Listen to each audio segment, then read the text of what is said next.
Thank you very much, Madam Speaker. Madam Speaker, I rise unhesitatingly to fulfill my constitutional duty, which entails in part debating the course of this government. The people of the Laborie Auger constituency repose their confidence in me. The people of Auger, Black Bay, Laborie Village, Bans, Lagwas, Majomel, Laho, and the surrounding communities, Madam Speaker. Madam Speaker, before I plunge into this debate, I would like to respond to a few comments made by the member for Kasui Southeast. I know he provoked me asking about ghosts, but then again, I don't think members opposite fully comprehend the meaning of words. When you say over my dead body, you know what that means? Go in any dictionary. It means that you will do everything to prevent something. And when I made my comment, I qualified it. I did indicate within the parameters of the law and within the parameters of democracy. I am not the only actor in the drama of politics, and I can never make a statement that this person can never become Prime Minister. I could say that no causeway shall be built between Sandy Beach and the Maria Islands. I can say that with absolute certainty. You will not see this. This is basically science fiction. I can state categorically in this honorable House. But we're in a democracy. How can I, as an individual, decide who can become Prime Minister and who cannot become Prime Minister? But certainly, in the fullness of time, people will come to appreciate the gravity of that statement. But of course, Madam Speaker, I would like to resume normal navigation. The member for Kasui Southeast, I must say I enjoyed your contribution, but I'll respond to it accordingly. I think an allocation should be made in the estimates for counseling and anger management classes for members opposite. They came to present the estimates, and they seem more upset than members of the opposition. The member started on something about debt. I'll give the member a little homework, so when he comes to the policy debate, he will report to this honorable House. How much debt was rolled over between 2011 and 2016? Question number one. What was the situation in the bond market between 2011 and 2016? The DVRP money, I would want you to answer what it is used for.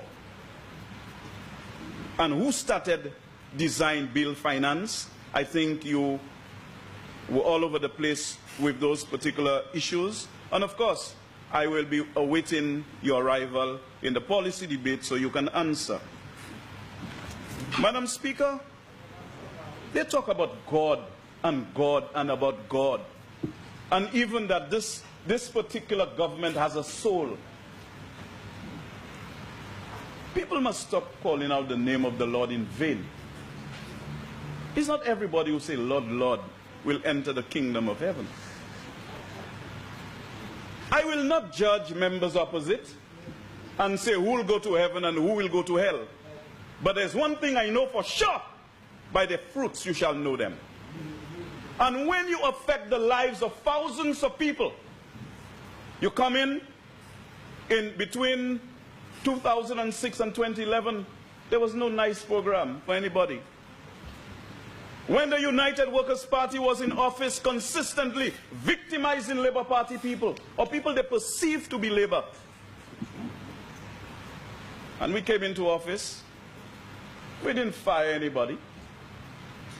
We didn't fire anybody. I came in 2006. That's the first time I emerged victorious in my elections. And there were bus drivers in my constituency The United Workers' Party fired every single one of them and put in UWPs. You see, Madam Speaker, they ignore the fact that those bus drivers have children to feed. They ignore the fact that they have just taken something by courts and they need to pay for it. That is of no consequence to the United Workers' Party every time they're in government. But you know, we came in, people who were victimized by the United Workers' Party, they were looking for bread, justice, and freedom. We came into office, we created the nice programs and other programs to employ thousands of people. And this is why the Minister for Equity, the member for Grozile, would know that over 90% of them were Labour Party people. He didn't go and count them. He didn't go and look at their faces. But he understands that when they're in power, that they do not accommodate Labour Party people. So obviously, if the Labour Party is in office, those who are searching for justice will get justice with the St. Lucia Labour Party. But we didn't discriminate against persons who were UWP who were left out. Because those who were left out, we helped bring in. And we couldn't bring in everybody. Caretakers in my constituency were fired. And persons who did not win elections are the decision makers in the constituency. Bus drivers again. I remember in 2006 when they fired all the Labour Party people and brought in the UWPs. In 2011, when I came into government, I found only UWP drivers. I did not touch any one of them, Madam Speaker. Not one. I don't play those kind of games, and I want to have the moral authority to speak about such issues with absolute clarity, unencumbered by guilt. We came in, we found ambassadors, consuls general overseas. Not one of them got any letter of recall. I don't play those types of games. These are St. Lucians posted overseas, working on behalf of the country, not because they were not sent there by the St. Lucia Labour Party, that as minister, my first order of business is to recall them. No. And in two cases, if I renew the contract, if you want to renew, you apply 6 months before. Two of them made application, and I extended both of them. This is the member for Laborie. This is the man that can speak with absolute clarity on such matters. But people victimizing and then you all posturing as Christians. God is not pleased with that. And you all behave as if suddenly you all are now drunk with power. So you'll have dominion over life and death. So you can do as you please. I want you to go to the book of Daniel and understand what happened to Nebuchadnezzar and Belshazzar. Oh my God. I want them to know what happened to Nebuchadnezzar. When Nebuchadnezzar believed that he had dominion over life and death, you know what God did to him? Send you in the field and eat grass. Face the dew. And when he acknowledged God, then he was restored. Belshazzar, his son, went to the temple of the Lord and took all the vessels and started to drink with his wives and concubines. And a hand was writing on the wall. Writing on the wall. But the writing is on the wall for you. For you. Because I'll say something to you. Whilst people may have voted for you in the general elections on the basis of what you told them, and for different reasons, God is always in control. And this is why I quickly accepted the results of the last general elections. Because what I said to my God, let your will be done. And his will was done. I don't question God. And this is why I can sit comfortably here and speak freely, unencumbered by guilt and fear. Because I know that the God that I serve will give the people you are victimizing the justice when the time comes. You know, you organize a march You talk about fuel prices, how wicked we were. You organized an Orange March. You were shouting all over the place with calculated malice that there was $6.80 buried somewhere in the pass-through mechanism. Huh? There was some $6.80 buried there. You're all in government today. Why you ain't going to dive for it? Go and dive and emerge with the $6.80. The pass-through mechanism remains. And they have not proven to the people of this country that there was a hidden $6.80. You even had placard in that same march that nice meant niggers in control of employment. But that's for another show. That's for another show. And you talk about what did we do when we borrow? What did we do with all the money? A lady, prior to 1997, a lady referred to St. Lucia as the land that time forgot. She's from St. Lucia. She went to New York for a while because when she came down to Lahore and went down to Bhutan, all those places were basically in darkness. Police officers were using the same toilets with prisoners. We had a makeshift prison at Odsa where prisoners were living and lying in and coming back when they want. There was chaos in this country. Fire stations were out of control. We had a shift system in our schools.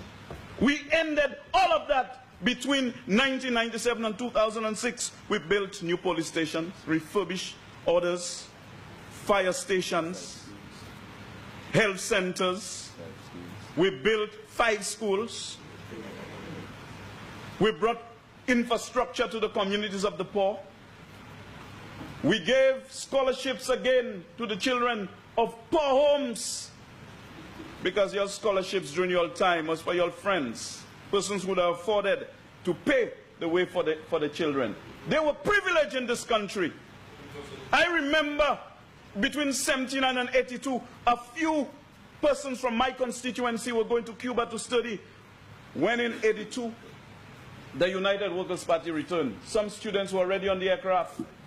They sent police to have them to disembark from the aircraft. Mr. Etienne, a.k.a. Carlson, he's dead now. Peace be upon his name. He was taken, he was one of the victims, one of the casualties of that policy of insensitivity and aggression. And you come and ask what happened between 1997 and 2006. This is the time we have given banana farmers the most support. And anytime anybody from the United Workers' Party administration is ready, we will compare notes. We will compare notes. We will compare notes about the bond situation, why it was so difficult to raise monies. And you see, again, the member for Castries Southeast, he likes records, and I do have. I remember when we were in opposition the first time, I said, and I quote from Government Hansard of April 28, 2009, on page 91. I said, and I quote, "I am going to express my honest opinion here as to what I see, and I always indicate way ahead of time what is to come. I am not Nostradamus, but I can figure things out. Madam Speaker, every day the United Workers' Party government remains in office, it narrows room for fiscal maneuver. It narrows the room for fiscal policy flexibility. The government is not pursuing sustainable fiscal policies, policies which contribute to the stabilization of the country in conditions of reasonable growth rates, interest rates, and inflation rates.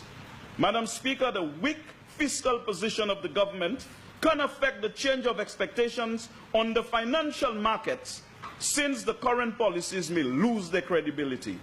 If the economy is in a state of flux and there is uncertainty in a country, even right now, where we talk about bonds, it may affect it, because it will make it difficult, if not impossible, if we continue to go down the road like we have been doing, for the government to finance the debt by issuing bonds." Unquote. I prognosticated that problem, because every student of economics would know that any time you have high debt to GDP ratio, it definitely narrows room for fiscal maneuver. And we were asking them to be prudent in the management of the economy. So when we came into office, obviously there was difficulty. We found a fiscal deficit of almost 10%, and we brought it right down without the cooperation of members opposite. Without.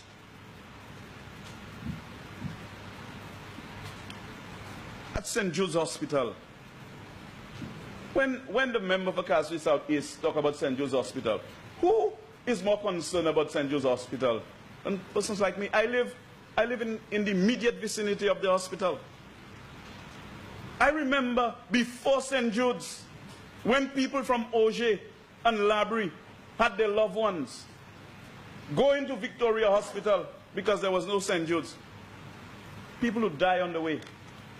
I know a lady who lost her son because the boy was very sick. And had there been a hospital in the south, his life would have been saved. So I know the importance of St. Jude's Hospital. Even right now, as we speak, Spartan University is in the orbit of St. Jude's with absolute alacrity in terms of trying to cooperate with them on research dealing with diabetes and hypertension. So, Madam Speaker, there was a plan. And whilst the member for Castle South East has argued that they have to open it on 2 hospitals, and we say by 2015 we're going to open the hospital. Well, it wasn't opened by 2015. History will record that because of deliberate policy, because of a deliberate priority for healthcare, that we end up with 2 beautiful and state-of-the-art hospitals. And it will serve the people of St. Lucia very well. The member for Castle South East again spoke about giving the Prime Minister authority to act on behalf of the cabinet.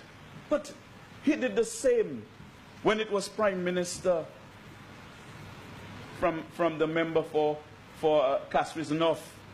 And again, at the end of the period, they will give the same authority to the current Prime Minister. That is nothing out of the ordinary. That is nothing out of the ordinary. That is nothing out of the ordinary. So I do not know why the member for Castries South East is actually raising that issue. Good. Talk about DSH. About DSH and about jobs for the people of Vieux-Fort and the unemployed mothers. Let me make something very clear, Madam Speaker. A government without any consultation with the people that will be directly affected simply took the people's land, all of it, and gave it to a developer for $1 per acre per annum for 99 years. And I'll tell you, how many of us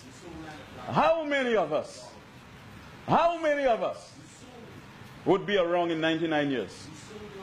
So our children, our grandchildren, our great-grandchildren will be deprived of locking vast amount of lands without any consultation. Then I'm hearing something about equine disease-free zone. Over 90% of families in Auger, in my constituency, engage in farming. They produce pigs, chicken, in fact, a lot of eggs. A lot of eggs emerge from Auger. I think the Minister for Agriculture is quite conversant with that fact. And you are going to say to me that because of some equine disease-free zone that they cannot produce pigs in that area, obviously the people would require responses to those questions because they have to pay their mortgages. They work very hard. The people of Auger Black Bay, they don't ask people for bonbon, lollipop, and sweetie, you know. They work hard to build their homes, to pay for their vehicles, to send the children to school. And whilst most of them have been applying to invest St. Lucia to purchase the lands, and they cannot obtain it, some of them have to rent a 5,000 square feet parcel for $1,200 per annum. Poor people. And one person just have an acre per year, $1 US. And that's fine. And the people of Beaufort should say nothing. And you can come and infringe on Shantytown and come and say about high-rise buildings by the airport. Obviously, it necessitates an aeronautical study. We need to do things properly. You can't just come and put buildings in the approach path of runway 28 and believe that it is okay. So obviously, this government will have to deal with this issue properly. Already, that's a false start. And the people of the South will not allow that development in its current form. Now, I remember very early when the people came outside, when Father Kevin was outside, pleading that, look, we need to speak about that issue. I remember somebody said that he should be arrested. He should be arrested. Somebody associated with the government, he should be arrested. And if he was a police, you'd arrest him. That's not the way to do things. I will come to the issue of national trust momentarily, Madam Speaker. But, Madam Speaker, I believe more directly to the business of the estimates, the question which stares us in the face and for which we require an urgent response is St. Lucia on a proper course with those estimates? You see, it's always a normal thing to experience drift, whether you are navigating on a boat or on an aeroplane. But you have to ascertain your position after a while to see how far you are drifted off course so that you can crab back into the center line of that particular route. And you know, there are times we need to imitate the prudence of a captain of an aeroplane that is responsible for the safety of that aeroplane. Any prime minister, any leader of a country should observe the words of Harvey Firestone, who said that the growth and development of people is the highest calling of leadership. I think in terms of cost, Madam Speaker, the leader of the opposition captured it beautifully when he said, and I quote, "With the budget under consideration, the undisputed facts are, 1, the recurrent deficit will increase by 109%. The recurrent deficit is projected to move from 3.4% to 7.6%. 2, a primary deficit of $50.7 million is anticipated this year, a reversal from a primary surplus of $102.8 million recorded in 2016. 3, the overall deficit of the government will increase this year by $158 million, moving from 1.4% of GDP to 4.7% of GDP, unquote. Signaling with clarity that the Minister for Finance has thrown caution to the wind while remaining indifferent to the dangers presented by such a massive increase in the country's deficit. The leader of the opposition concluded by saying, and I quote, "Most economists agree that serious alarm bells should sound when the overall deficit exceeds 5% of GDP. In its first budget, the government has taken the country on a problematic overall deficit of 4.7% of GDP. This is a sad and solemn hour for us, Madam Speaker. And again, history is pregnant with examples of the dangers that we confront when we do not pay due attention to navigating in turbulent times. And I wish to just use one example. On May 31st, 2009, Air France 447, a flight from Rio to Paris, Charles de Gaulle, took off. A crash that was completely avoidable. An Airbus 330-200 series, brand new aeroplane, state-of-the-art aeroplane. The aeroplane can literally fly itself. Took off. A few hours later, whilst approaching the equator in the intertropical convergence zone, where this place is known for convective weather patterns, thunder showers, and that night in particular, it was overcast with CB clouds, and CB clouds could actually go up to about 50,000 feet. And an Airbus 330's maximum operating altitude would be somewhere between 42,000 and 43,000 feet. And as they approached that area, they started to experience ice crystals in the clouds. And after a while, because of the temperature dropping so rapidly, some of the pitot tubes got frozen and the airspeed indicators stopped working. As a result, the autopilot disengaged and the aircraft turned right because of turbulence.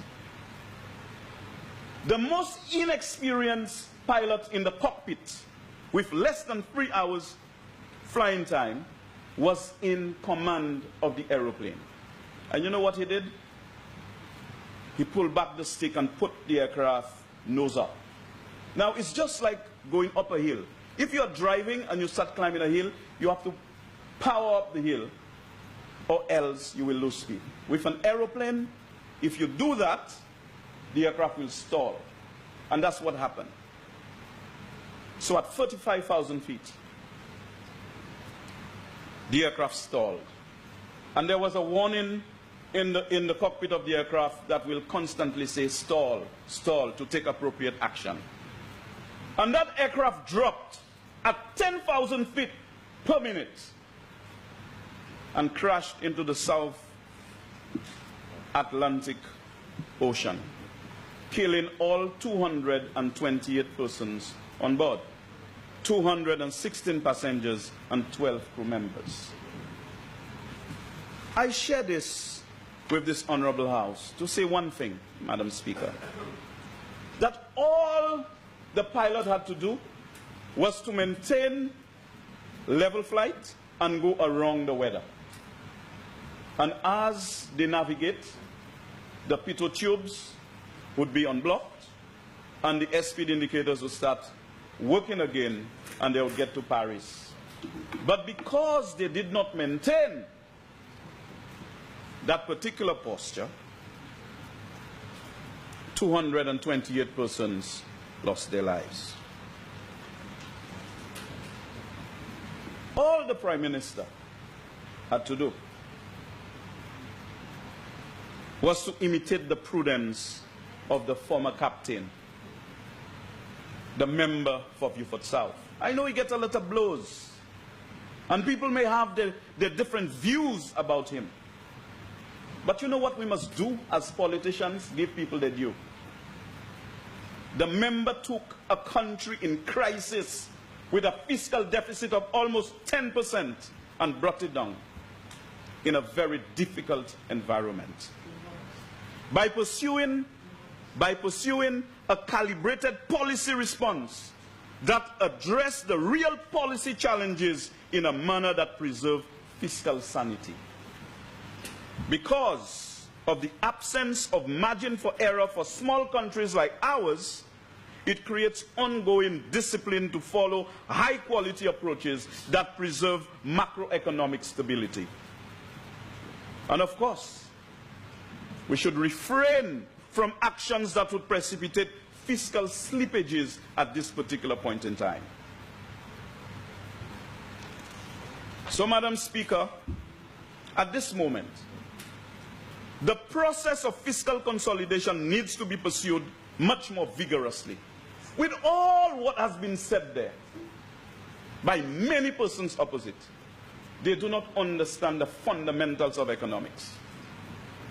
That basic economics would cause the members opposite to appreciate the contribution made by the opposition during the course of the two-day debate. Large and persistent fiscal deficit in any country a serious cause for concern. There are several risks with high fiscal deficits. First, budget deficits could spill over into macroeconomic instability. Those deficits could imperil, like the leader of the opposition said, national savings rate, thereby reducing overall aggregate investment. It will impact negatively on the physical infrastructure. And without an increase in the scale and rate of growth of infrastructure investment, growth rates in our country is going to be negatively impacted. And I think if you look at the estimates, despite some increases in some areas, we are very much constrained in terms of how much we can invest in physical infrastructure. And finally, the continuing large deficits, even if they do not spill over into macroeconomic instability in the short run, will require higher taxes in the long run to cover the heavy burden of internal debt.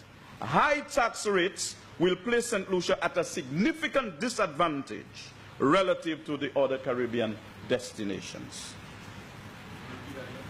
It is extremely essential that we aim to reduce the fiscal deficit, mainly by lowering the revenue deficit.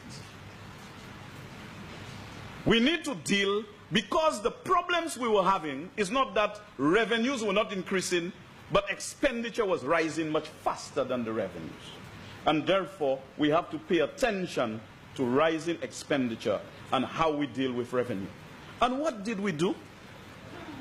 We did just like the most junior pilot, to pull the stick back and raise the nose of the aeroplane, putting expenditure up and creating more problems for ourselves, and say that we have lowered VAT rates. The 2.5% reduction didn't benefit the poor people like the government have been saying. They go to the supermarket, it has not impacted them in any way.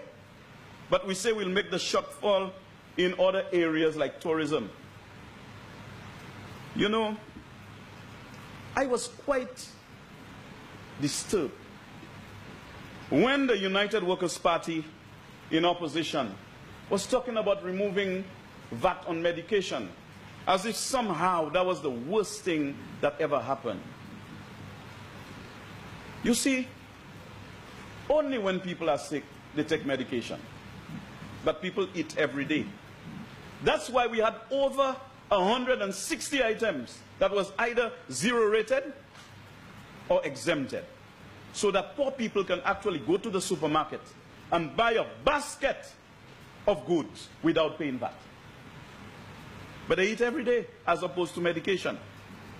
So the people that would have been able to afford the medication, Madam Speaker, they were not paying at the expense of poor people, because we have medical assistance at the Ministry of Health. And when poor people require assistance to go to the hospital, for example, Tapion to get a scan or to go for surgery, they get assistance from the medical fund at the hospital. And you are actually undermining collection in that regard to help the very poor people that you all claim to love so much. But you know what? The most disturbing aspect of all of this VAT conversation in St. Lucia is that the countries in Europe, they pay higher VAT rates than we do.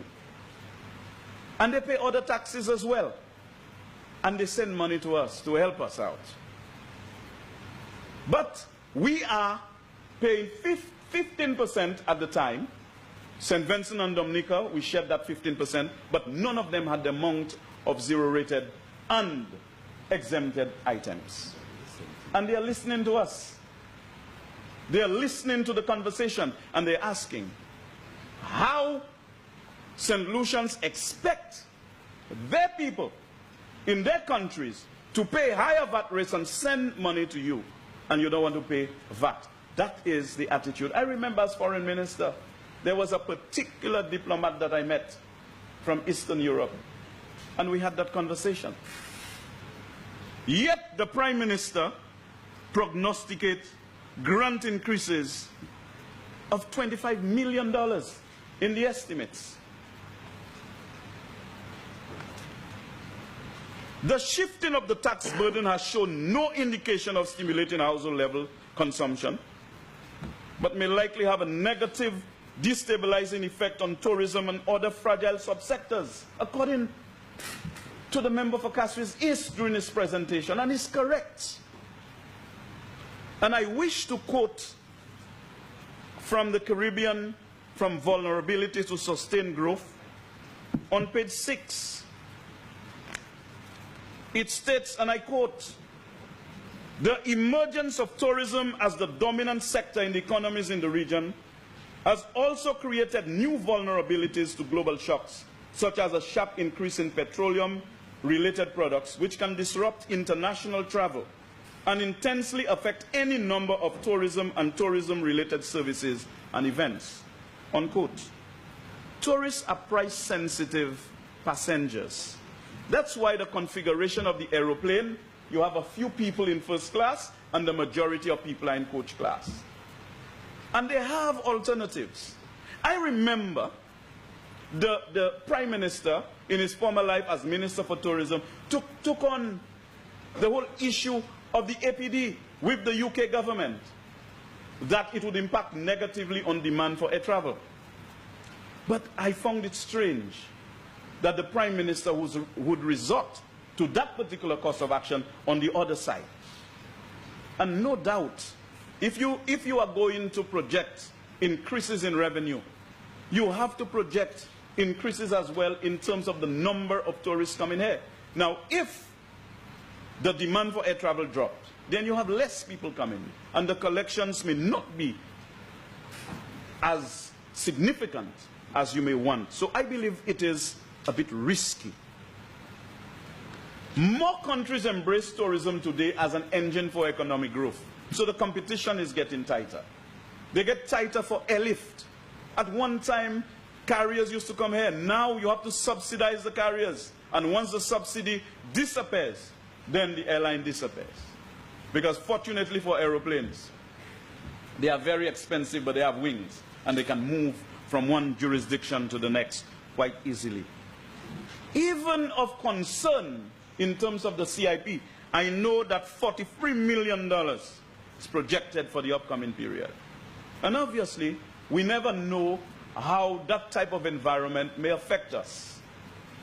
At one time, we could have entered Canada without a visa. But then they start talking about unreliable travel documents and imposed visa facilities. We do not know, with the lowering of the price of the CIP and due diligence being compromised, whether or not it is going to create a morbid scenario for us and impact negatively on our ability to raise those monies. Madam Speaker, I would like to change gears and address myself to a ministry that I had a very intimate contact with responsibility for external affairs, international trade, and civil aviation. Madam Speaker, in 2016-2017, the configuration of that ministry was external affairs, international trade, and civil aviation. The recurrent expenditure stood at $26,894,400. Today, just the Ministry of External Affairs, or Department of External Affairs, as it is called today, for the 2017-2018 fiscal period, it is $26,140,300. They claim that the foreign missions, that was a significant problem of the country, that they are going to close this mission, they were going to close that, they are going to do this and do that. No foreign missions have been closed. In fact, in some instances, the allocation remained the same, and in other cases, they were increased. In New York, in the fiscal year 2016-2017, recurrent expenditure was 1 million. Honourable member, please bear with me for a minute.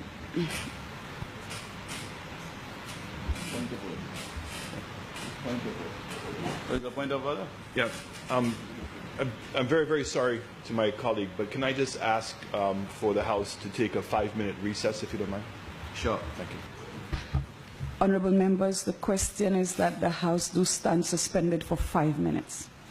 As many as of that opinion say aye, as many as of a contrary opinion say no.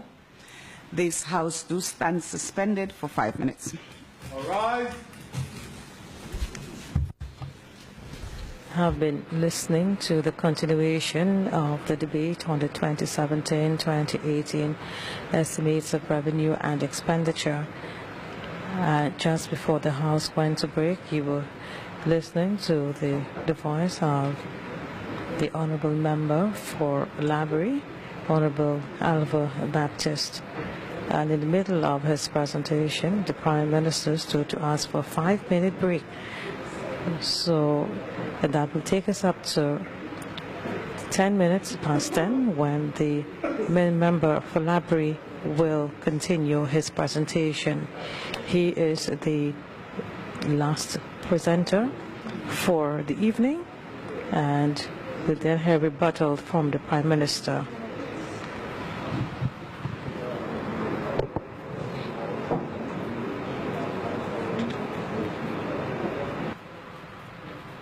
And now we're about to resume the debate. In walk the Sergeant of Arms bearing the mace, and the Speaker of the House is about to take her seat. We will resume with the contribution by the Member of Parliament for Laborie, Honourable Alva Baptiste.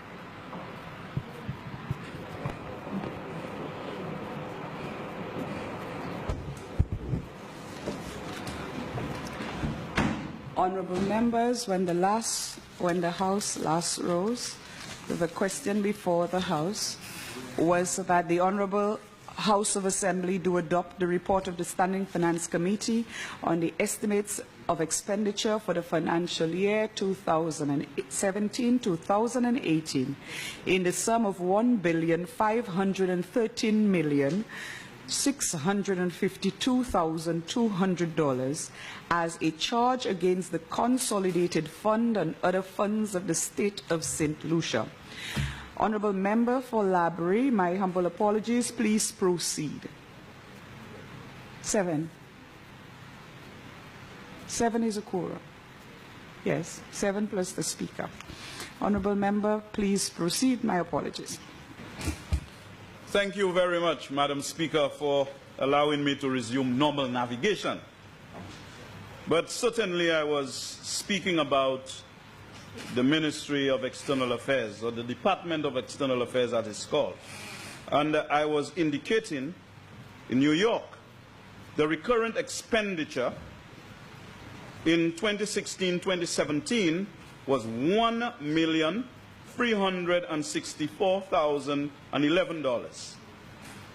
In this year's estimates, it was increased to $1,380,312, an increase of $16,301.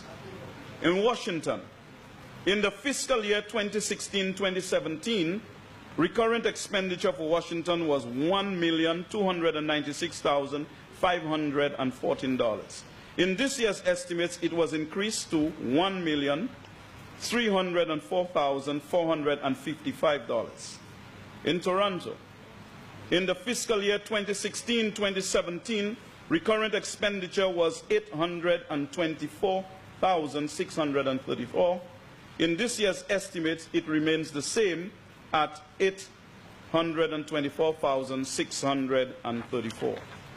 For Miami, in the fiscal year 2016-2017, recurrent expenditure for Miami was $873,381.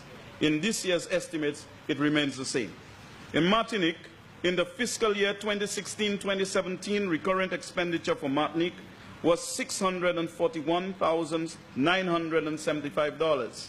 In this year's estimates, it remains the same.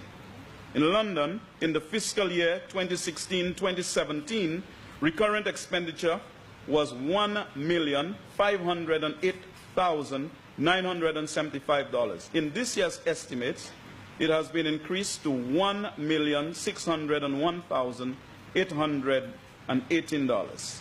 In Cuba, in the fiscal year 2016-2017, recurrent expenditure for Cuba was $528,115. In this year's estimates, it has remained the same. Madam Speaker, clearly, it was just a lot of noise by the United Workers' Party in opposition. And we need to stop this. Because am I opposed to the increases? Am I going to make an issue about those increases? Absolutely not. In my view, we are not investing sufficiently in the Department of External Affairs, as it is called. I believe we need to zero in on exactly what we want to achieve internationally. We have to be present. We only have 7 outlets overseas. And of course, the recent one in Taiwan. And I'll get to that momentarily. So, Madam Speaker, it is not correct to say that the expenditure actually went down, because the whole noise was about foreign missions. And we need to stop that. Other countries listen to us. Other diplomats listen to us. In St. Lucia, we have so many embassies. They spend in the local economy. They rent from us. They go to the supermarkets. They pay Lucilec. They pay Wasco. They bring their families. And then we are suggesting that we should not be in their own countries. And most of them that are here, we're not in Mexico. We're not in Argentina. And I remember when I was negotiating with the government of Argentina to open the embassy, giving them compelling reasons why St. Lucia is attractive in that regard. I remember my negotiations with the government of Morocco. So, you know, when we conveniently come to this house and call people cocktail ambassadors, foolishness. If there's one thing ambassadors don't like to do, is to go to all those cocktails. But sometimes you have to follow up with somebody at a cocktail. And then, you know, we disrespect them by calling them cocktail ambassadors. And some of those very persons, when the ambassadors come down, they go to the hotels where those people are at and have functions there. So we need to have more respect for ourselves. And we need to have more respect for the people that come to our shores and want to cement a better relationship with the people of St. Lucia and with the government. So, you know, Madam Speaker, another issue about travel. It was a lot of willy-nilly when they were in opposition. Oh, people traveling, people going there, people going there. As foreign minister, I went to the UN once a year. I went to the OAS General Assembly once a year. I went to Brussels in the Council of Ministers meeting once a year. A Trade Ministers meeting once a year. CARICOM meetings, when we have community councils and other important meetings, we'd go to Guyana or another Caribbean country. And the only time we would go to another destination is third countries we're negotiating with, and that are supporting our development, like Germany. And when we go there, they pay the airfare, they pay the accommodation, we only contribute a little kakada to it, because they know we're not healthy, and we say sometimes you have a meeting in the Far East. So we cannot afford that as small, vulnerable economies. So they try to accommodate us. And when you go, you get blows. And you're negotiating on behalf of St. Lucia.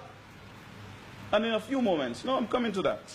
In a few moments, I'm just saying that we need to stop that, because you all made a lot of noise, And the diplomats were asking me, what's wrong with St. Lucia? Why is St. Lucia making all it? And they take trips to St. Lucia. I just want to indicate, as foreign minister, Madam Speaker, we provided leadership. And without being immodest, and just to set the record straight, I was president of the Council of Ministers of the African, Caribbean, and Pacific Group of States. I chaired the 95th ACP Council of Ministers meeting and lead chair at the 35th Joint ACP-EU Ministerial Session.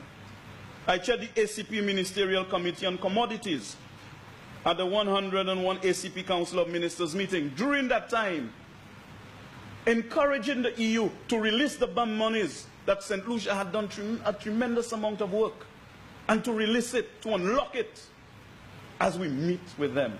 But you know, we will not come back with an ambulance in the belly of the aeroplane to say, okay, this is what we came back with.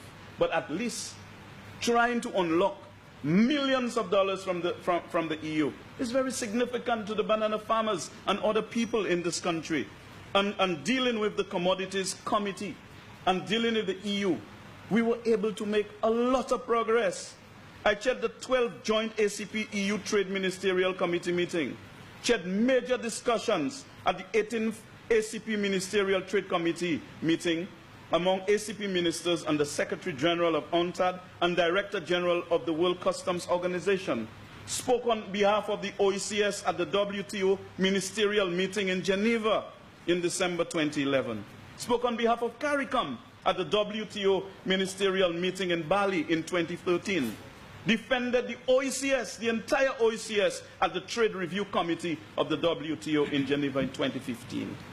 I was the chairman of the Council of Foreign and Community Relations of CARICOM, chairman of the Council on Trade and Economic Development of CARICOM, and chairman of the Council of Foreign Ministers of the OECS. That's just an adumbration of some of the positions that we took, and we did very well, Madam Speaker.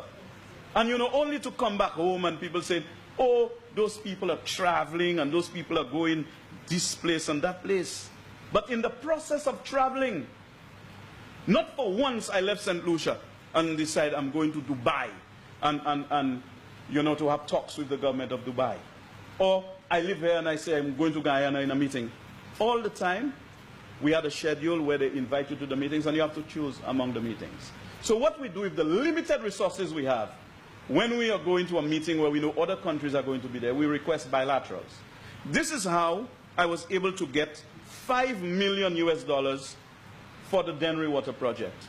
We went to the OAS General Meeting in Guatemala. I requested that meeting with the Mexicans, and I successfully negotiated the US $5 million and another $2.7 million US from the Mexicans for the St. Jude's Hospital project. Honourable Member, you now have 15 minutes within which to complete your presentation. Thank you very much, Madam Speaker. Signed diplomatic relations with New Zealand, and they gave us support for geothermal energy. The Honourable Minister Rambali, our ambassador in New York, traveled to New Zealand to explore that possibility. And I was surprised then that we did not have relations with New Zealand at the time. And it came down, we signed the diplomatic relations, and was able to sign a cooperation agreement which involved getting some support for geothermal energy. And you know, there was a thought process that went into being excited about geothermal energy and other types of energy that will replace the fossil fuel. Because high unemployment rates for women in developing countries, in the manufacturing sector, say 60 to 80% of manufacturing workers in developing countries are women. And a report by USAID documented that women contribute more to economic development. They spend more on education for the children, on health, etc. At one time, we had those factories coming in providing jobs for our young women, but those factories have gone to other areas with cheaper labor. And therefore, we want to make our country attractive for manufacturing by lowering the cost of energy. This is one of our challenges. And obviously, from my ministry, we tried everything to assist the country. One, by negotiating for millions of dollars, we are preventing the country from borrowing. And we get the projects done. So we wanted to contribute to the socio-economic development of our country, and we did it. Fertilizers and scholarships from Morocco. Vehicles from South Korea. I remembered our very, very first budget. I requested some vehicles for foreign affairs. We had things breaking down all the time. The government said they had no money. I said, fine. I negotiated with South Korea. I got 3 vehicles for my ministry. I got another 2 vehicles. I see Commerce think, driving one a white vehicle, you know, this afternoon whilst I was coming on here. I smiled, you know. And that is what it is all about, making your contribution to your country. Millions of dollars after the Christmas Eve trough. I think between the minister and his ministry, we generated in the vicinity of $10 million to help our country get back on track after the Christmas Eve trough. Millions of dollars, again, from New York. Honorable Minister Rambali from the New York end, able to assist us in getting millions of dollars for livestock production. We opened the embassy in Taiwan to try to expand trade in that particular area, in the entire region, a base from Taiwan. And of course, I spoke about the 2 embassies. So again, Madam Speaker, this is just an adumbrate of the type of work that we do. And I'll tell you, we have competent people at the Ministry of External Affairs. They have received training in Asia, in Europe, in Latin America. And obviously, there is always room for improvement. And if the current minister in the Ministry of External Affairs recognizes that there is need to take it one step further, then she can do that. And at no time I had any advisor to the minister. You see, governments formulate foreign policy. It's not the Minister for Foreign Affairs. The Minister for Foreign Affairs is the chief diplomat, but is not the foreign minister that crafts foreign policy. And at no time that the honorable member for Kasri Central would see any document saying that the minister had any advisor. So you need to get your facts correct. You need to get it right. I just read the accomplishment of the instrument of the wishes of the people of Laborie and the Minister for External Affairs, his achievements. You're asking a very interesting question, but of course it is destroyed by self-combustion. So there is no need for me to respond. Madam Speaker, I would like to move on to page 504, head 56, line 2, on the Constituency Development Program, an amount of $19,155,976. I have had discussions with the member for Kasri Southeast and the minister responsible for economic planning. And of course, after the last budget, I was given my allocation. People signed the contracts, and they refused to honor those contracts. I spoke to the minister, monies were available, and then they're talking about implementation of projects and grant funding. It was there, it was allocated for. It was allocated to my constituency, and up to now, nothing has been done. Now, you know, the member for Kasri Southeast, my good friend, gave me the undertaking that is going to address it. The fiscal year has come to an end, we're in another one, and he has not addressed it. I just want to say to the member for Kasri Southeast, through you, I'm very calm. But there are outer limits beyond which I do not go when it comes to matters like this. And that is why I'm saying, when you shout, Lord, Lord, and you say you're a Christian, you must demonstrate some level of sensitivity to those people. No, I am not going to enter any debate with you. The first order of business, you should honor those contracts, let the people do their work. And if you do not want to give Laborie any allocation from your CDP moving forward, then that's a decision you alone going to take, and you are going to account to your God when you are going to actually plead your cause before the bar of history, or when you go into heaven. You are going to speak to God about it. That's your business. But you cannot make people suffer. Since coming into office, you'll have destroyed thousands of jobs. Thousands of jobs and thousands of families. And then you talk about God? That's not the way God operates. That's not the way. And I'm telling you, the day in politics where Alva Romanas Baptiste must operate in an environment where victimization is the order of the day, I will leave politics. And I will not rage against the passing of political power. And I'll say to you, I want to remind this government of Nebuchadnezzar and Belshazzar. When they least expect, power was taken from them. In fact, Belshazzar was killed, and his kingdom was taken over. There is no need for all this grandstand. We know you in office. You're the government. You don't have to gloat and excite yourself. Because whilst the member for Laborie is a man that does not believe in violence, I believe in the democratic process. And he said that I did indicate during the campaign that not over my dead body. Of course I said so. And I was right in the democratic setting to say so. But immediately after elections, he is the prime minister. He is not the prime minister of the United Workers' Party. He's our prime minister. And I've given him that respect. And we expect you to reciprocate that respect. Yes. Yes, and you all will pay for it.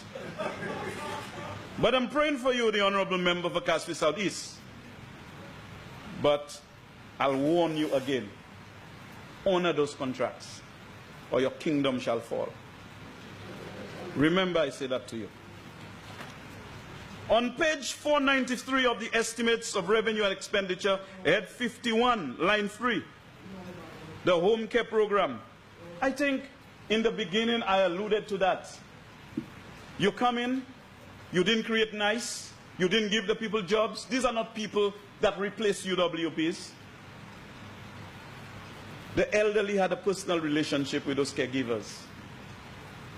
You know, after a while, the caregiver becomes a member of the family. And you come in, you have the authority, you just get rid of all of them, take some people and send them to old people homes to give people injection. Obviously, they are not trained. Some people get the insulin, and they are not doing it properly because not their fault, they are not trained. Now, I'll tell you something. If any day, anybody fires anybody to give me a job, I'm not taking that job. The old people always say, "C'est là moi we go qui fait soldat ni kai, mais ou pas ka chwe we go pour faire kai by soldat." You do not destroy the lives of people you believe that are labor to make way for UWPs, because they are going to be cursed, and they cannot be happy in this thing. You cannot throw somebody out of their homes to put in somebody else, your friend. You must not do that. You must not do that. And you know, the member for Grosile, like I said to him, the only reason why he knew they were predominantly laborites is because they know they victimize our people all the time. And I'm going to tell you something. As soon as we return to office, we are going to right the wrongs. We cannot allow that situation to prevail. And I will continue to protest with Christian charity next 40 years. We'll see. That's not my fight anymore. You see, that physical fight is in the ballot box for me. Once you see it ain't happened there, it's a spiritual fight that's going on there. And sometimes God say, be still. Be still and know that I am God. And so you have to allow God to work. And He's going to work. He's going to work. He is going to work. Honorable Member, Madam Speaker. Honorable Member, you now have 5 minutes within which to complete your presentation. You know, in the Bible, you know, God held the sun to allow the war. So, shall hold the clock.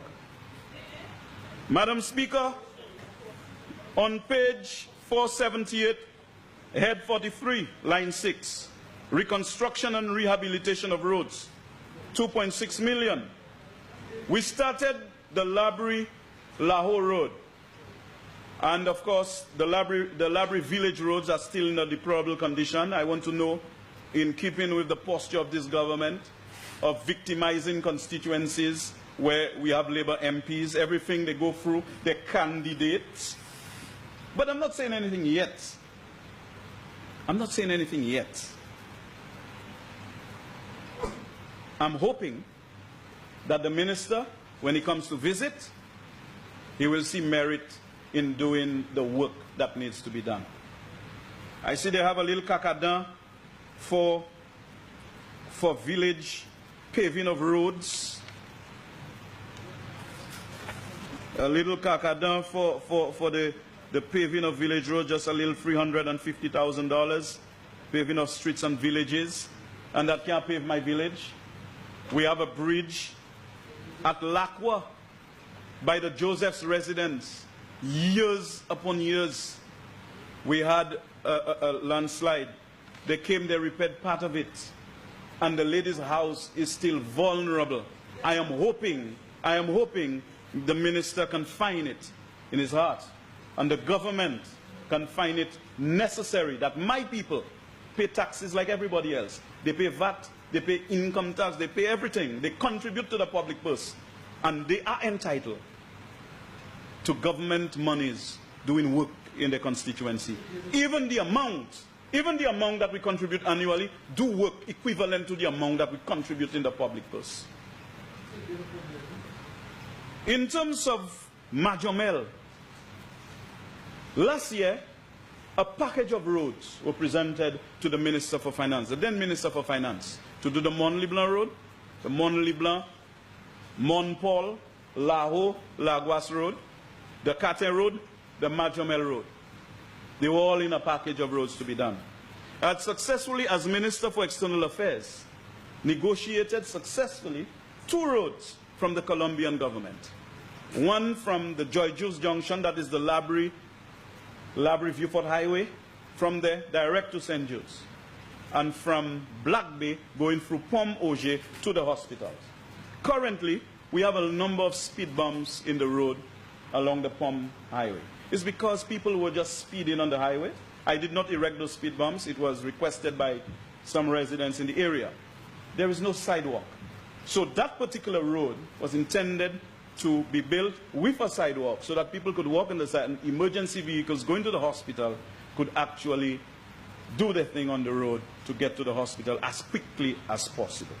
I want to know where that is because there was follow-up subsequent to me leaving office. I would probably like to see those roads being built in that constituency. On page 487 of the estimates of revenue and expenditure, head 46, line item 2, village tourism, an amount of 2.7 million. Laborie has its plans for village tourism, the Laborie beachfront project, the Majomel Catin tourism project, as well as Mont-Leblanc. I would want the Prime Minister to indicate how favorably disposed he is, because I know that a number of communities will benefit from it. And again, I am saying I am not going on bended knees to any government, whether it's this one or another one, to ask for things to my constituency. We contribute to the public purse, and we have a right to participate in the fruits of our labor. Laborie, isn't it, Prime Minister? Thank you very much. On page 491, head 48, line 2, proud. Avinbu. The Honorable Minister, the member for Babuno. In the Auger Black Bay area, I had problems with NDC then, and now Invest St. Lucia. What we did, we organized Proud, those lands, and Auger, people farm very close to where they live, for security reasons and for other reasons. And I made a request that you actually survey the parcel of land that the people occupy and make it available to them at concessionary rates. It's in the manifesto of the St. Lucia Labour Party, just like they did for Larishus, Demon, and PI. We're not paying no $10, no $5 for no land in that area. Those people for decades have been asking for NDC to sell the land, but they sell lands to all their friends. And the only concrete roads, after they sell their lands, they put their money elsewhere. They are building not even a drain for the people. I was the one, every concrete road you see in Auger, Black Bay, the member for Laborie built it. But you know what? They're trying to use those same roads to go and bulldoze people's homes. I had to, last year, I had to run after Invest St. Lucia. And then they came back. Honourable Member, unfortunately, God did not stop the clock like he did the sun. So I'm giving you 5 minutes, 2 minutes, 3 minutes to wrap up. 5 minutes. Thank you very much, Madam Speaker. Madam Speaker, very quickly, the allocation for the Derrick Walcott project is conspicuously absent from this year's estimates. Obviously, a very important project to try to deal with crime and at the same time providing economic opportunities to the people of Grassstreet and the wider area of Castries, and to make the entire city of Castries a performer's paradise. And the recurrent expenditure grants and contributions on page 445, equally disturbing, Madam Speaker, is the removal of the subvention to the National Trust. This government must resist the temptation to seek to systematically exclude legitimate organizations and sectors from playing an active role in the major decisions of the country. It is well documented that as we attempt to navigate the turbulence of our time, and I quote, substantial engagement of all state actors in the decision-making process will be required in order to facilitate the alignment of objectives and assist in the clearer definition of development objectives and targets, unquote. They cannot be viewed as sectoral irritants. The National Trust has a right to be positively and centrally involved in any issue within the sphere of their mandate. They must not be fearfully and negatively detached from the major issues of the day, irrespective of who's Prime Minister and which party that's in power. And if it was the Labour Party that responded in that way, I would caution the Prime Minister in the very same manner. Madam Speaker, I embrace the view that the inclusion of the right to environmental sustainability, sustainable development in our Constitution must emphasize the importance of sustainable use of natural resources in the St. Lucian context. The country's natural resources are the nation's natural capital and play a significant role in overall sustainable development and poverty eradication. The marine environment around Vieux-Fort in the Maria Island area has been a natural resource base which has been providing hundreds of rural families with their day-to-day survival. Access to this natural capital provides a crucial contribution to livelihoods, an important buffer against poverty, and an opportunity for self-employment. Destruction of the marine environment will impact negatively on poverty reduction, the environment, agriculture, and food security, and sustainable development. And therefore, government should cooperate under their respective mandates with organizations without infringing either directly or indirectly on the independence and integrity of all other organizations in this country. If we are to navigate the turbulence of our time, we need to organize ourselves into an integrated whole. This is no time for no kind of halikasi. You need all hands on deck. But you cannot get all hands on deck when you're victimizing our people. How can you get the cooperation from people when you are victimizing them? So we need to stop that. And like I said, for the sake of St. Lucians, I am wishing our country, the vessel St. Lucia, a very safe journey, passage through the CB clouds of our times. Madam Speaker, I thank you. And of course, at the policy debate, I shall get into the meat of things. Thank you very much.